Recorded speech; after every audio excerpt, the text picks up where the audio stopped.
أنت على وشك تسمع قصة النجاة الأغرب في تاريخ الكوكب كله، قصة كائنات عاشت جنب الديناصورات وشافت نهايتهم ومع ذلك لسه عايش لحد دلوقتي. لو مهتم بالموضوع اعمل لايك واشترك في القناة وخلي الفيديو يكمل معاك للنهاية. كان في وقت الكوكب فيه عوالم مختلفة عن اللي بنشوفها دلوقتي، جبال غير اللي تعودنا عليها، بحار بشكل مختلف وغابات كانت عاملة زي كوكب تاني خالص. في الوقت ده الديناصورات كانت ملوك الأرض، كائنات ضخمة قوية سرعة رهيبة وسيطرة كاملة على البيئة اللي حواليها.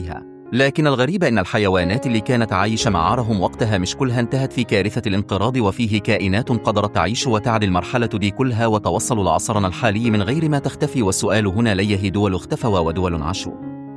اللي حصل إن الكوكب تعرض لحدث ضخم جدا، نيزك عملاق اصطدم بالأرض غطى السماء غبارة وخلي الشمس شبه مش باينة، درجات الحرارة نزلت فجأة، النباتات ماتت، جزء كبير من السلسلة الغذائية وقع، وهنا بدأت الكارثة الحقيقية. الديناصورات الضخمة كانت محتاجة أكل كتير، طاقة كبيرة، موارد مستمرة، ومع سقوط النظام البيئي كانت فرصتهم في البقاء قليلة جدا لأنهم ما كانوش متأقلمين يعيشوا في شح الموارد أو في برودة قاسية لفترات طويلة. لكن الحيوانات اللي نجت كان عندها ميزات مختلفة. أول ميزة الحجم الأصغر، الحيوانات الأصغر كانت محتاجة أكل أقل وتقدر تستحمل قل الموارد لفترات أطول، غير إن في منهم كان يقدر يستخبز. الثدييات الصغيرة اللي كانت بتعيش في الجحور كان عندها قدرة إنها تهرب من البرد ومن الحرارة ومن المخاطر، وده زود فرصة النجاة عندها بشكل كبير. ميزة كمان كانت بطيء الجسم. يعني إيه؟ يعني في حيوانات زي السلاحف والتماسيح جسمها مش محتاجة طاقة كتير، التمثيل الغذائي عندهم بطيء، يقدروا يعيشوا فترات طويلة بأقل أكل ممكن، وده وقت الأزمة كان عامل قوي جدا لأن المنافسة على الأكل كانت شبه مستحيلة، لكنهم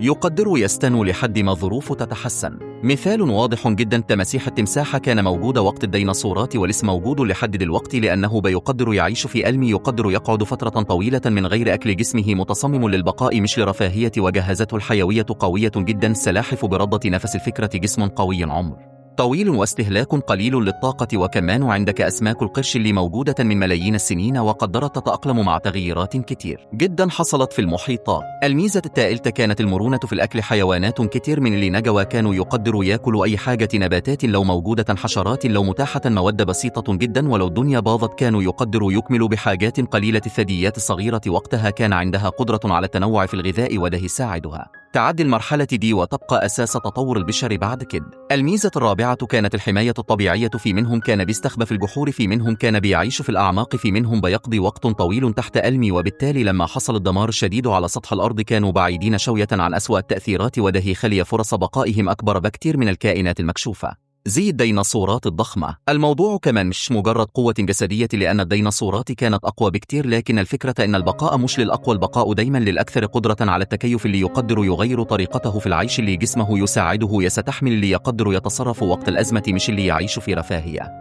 قوة بدون مرونة بتكون نهاية. ولو ركزنا هنلاقي إن الحيوانات اللي نت أجمعت فيها صفات مشتركة، الحجم الأصغر، استهلاك أقل، قدرة على الاختباء، مرونة غذائية تحمل للبرد وتقلب المناخ والعيش في بيئات مختلفة، بعضها بري بعضها بحري، بعضها يعيش تحت الأرض وبعضها يعيش تحت ألم، وده خلاهم يعبروا أصعب مرحلة مر بها الكوكب. هنا نقدر نقول إن الديناصورات كانت ملوك القوة، لكن الحيوانات دي كانت ملوك البقاء. لو تشوف تمساحة أو سلحفاة أو سمك قرش افتكر أن الكائن ده يمثل تاريخ طويل جدا مليان نجاة، ملايين السنين من التطور والتكيف، مش مجرد حيوان عادي، ده ناجي من أكبر كارثة مرت على الأرض. الفكرة الأعرض من كده إن الطبيعة مش دايما بتكافئ الأقوى، لكنها بتكافئ الأنسب، اللي يعرف يتعايش مع الواقع اللي قدامه، اللي يقدر يتحمل أصعب الظروف ويفضل مكمل مهما كان الضغط اللي حواليه. الكائنات دي فضلت عايشة وشافت عصور مختلفة، حرارة وبرد، تغييرات بيئية، زلازل، براكين، تغير شكل الأرض نفسه، وبرضة اللسه موجودة لحد دلوقتي. والسؤال اللي دايما يطلع، هل ممكن يمرض بعد كده؟ الإجابة إن الطبيعة عمرها ما بتضمن حاجة، الكوكب بيتغير دائما، لكن لو في كائنات عندها سجل طويل في النجاة فهم دول، لأنهم أثبتوا إنهم يعرفوا يتأقلموا، وده أكبر سبب أنهم موجودين لحد اللحظة دي. هنا نكمل الحكاية ونغوص أعمق في عالم النجاة العجيب. لما بنتكلم عن الحيوانات اللي عاشت مع الديناصورات وبقيت لحد زمننا، لازم نعرف إن الموضوع مش مجرد حظ، الموضوع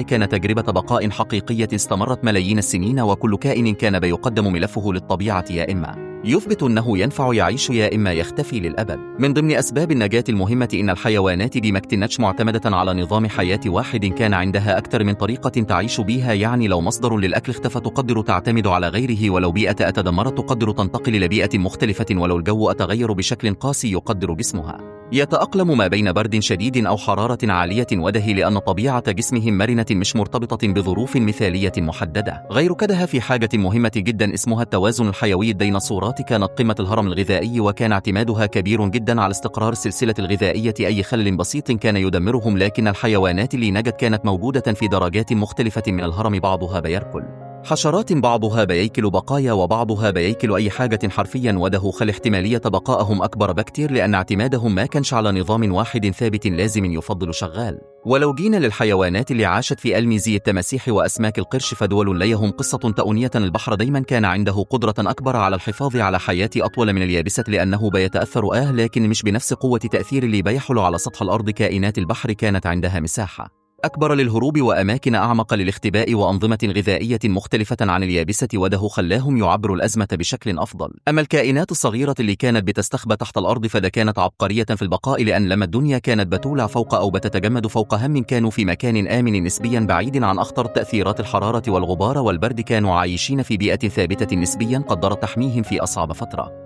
مرت على الكوكب. والمعروف إن الجحور وقتها كانت بمثابة ملاجئ طبيعية بتساعدهم يعدوا المرحلة. في جانب مهم جدا وهو التكاثر السريع، الديناصورات كانت محتاجة وقت وجهد كبير للتكاثر، أما الحيوانات الصغيرة كانت بتتكاثر أسرع، وده معناه لو جزء منهم هلك جزء تاني يطلع مكانه بسرعة، وكده النوع نفسه يفضل موجود، ومع الوقت اللي يعيش بيتطور للأفضل، بيتعلم من البيئة ويتغير فيها لحد ما يبقى مناسب أكثر للبقاء. وفي نقطة تاني كتير ناس ما تخش بالها منها، وهي الذكاء نسبيا. الثدييات حتى الصغيرة كان عندها قدر أعلى من التصرف والتعامل مع المواقف الجديدة والتهديدات، وكانت عندها مرونة سلوكية مش بس جسدية، يعني مش جسمها بس اللي يساعدها تعيش، لا كمان طريقة تفكيرها البسيطة وقتها كانت عامل مساعد في أنهم يتصرفوا في الأزمات. ولو أتكلمنا عن الطيور فده موضوع عبقري، لأن جزء من الديناصورات فعليا ما انقرضش لكنها تطور وبقي طيور، يعني حرفيا الطيور اللي موجودة دلوقتي تعتبر أحفاد مباشرة لبعض الديناصورات الصغيرة اللي قدرت تتأقلم مع شكل حياة جديد اعتماد على ريش الحركة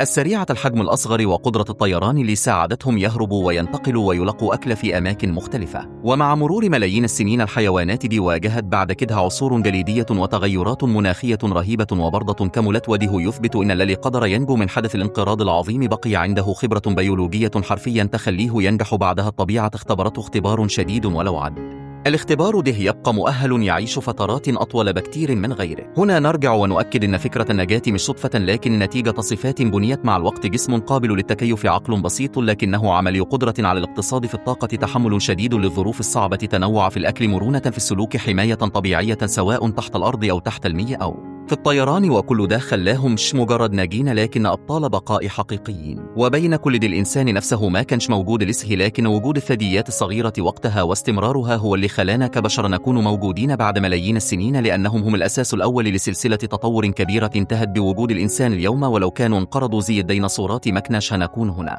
أصلا، ولا هيكون في تاريخ بشري على الكوكب. وفي النهاية لما تبص على تمساح أو سلحفاة أو طائر أو سمك قديم تعرف أن قديمك كائن مش عادي، ده كتاب تاريخ حي شايف عصور ومراحل وتغيرات مرعبة، وفضل واقف لحد اللحظة اللي إحنا فيها دلوقتي. وده أكبر دليل إن البقاء مش مسألة قوة جسدية ضخمة، البقاء مسألة ذكاء طبيعي، صبر، مرونة، وقدرة على النجاة تحت أي ظرف. لو شايف إن الرحلة دي تستاهل المتابعة كمل دعمك للفيديو علشان نقدر نعمل أجزاء أكتر ونغوص أكتر في أسرار الأرض وتاريخ الكائنات اللي شاركتنا الكوكب في أزمان بعيدة ولسه مكملة معنا لحد دلوقتي. وخلي التجربة مستمرة لأن لسه في قصص أكبر وأغرب من اللي اتقيل، ولسه في عوالم كتير محتاجة تتكشف قدامنا. نكمل القصة بشكل أسرع ونوضح إن الحيوانات اللي نجت من عصر الديناصورات ما كانش مجرد محظوظة، بالعكس هي قدرت تتغير وتطور نفسها مع كل مرحلة مرت على الكوكب علشنا تفضل موجودة لحد دلوقتي. الكائنات دي واجهت عصور جليدية وتغير شديد في المناخ وتبدلوا في شكل الأرض والبحار، وبرغم ده فضلت صامدة لأنها مرنة، جسمها يتأقلم وسلوكها يتغير وقدرتها على البقاء أعلى من غيرها. الكائنات البحرية زي القرش والتماسيح قدرت تعيش لأن البحر كان ملجأ كبير ليهم، وقد روى يتكيف مع تغير الحرارة والأعماق والملوحة، والحيوانات الصغيرة اللي بتستخبى تحت الأرض كانت أذكى اختيار لأن البحور حمتهم من أخطر الظروف اللي حصلت فوق سطح الأرض.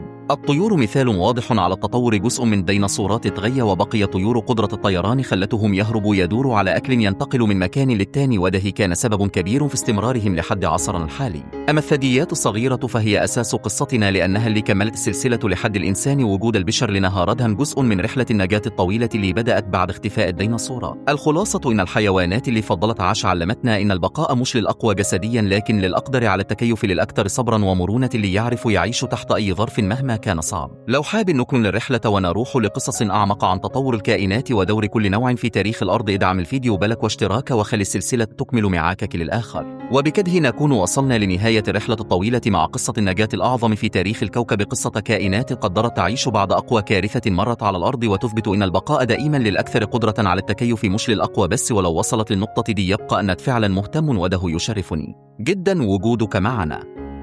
لو شايف إن المعلومات دي تستحق إن الناس أكتر تعرفها، ادعم الفيديو بلايك واشترك في القناة وخلي الجرس شغال علشان توصلك باقي الحلقات، ولس في حكايات أكبر وأغرب عن تاريخ الكوكب وكائناته مستنيينك تكمل الرحلة معنا، وكل مرة هنكتشف أسرار جديدة.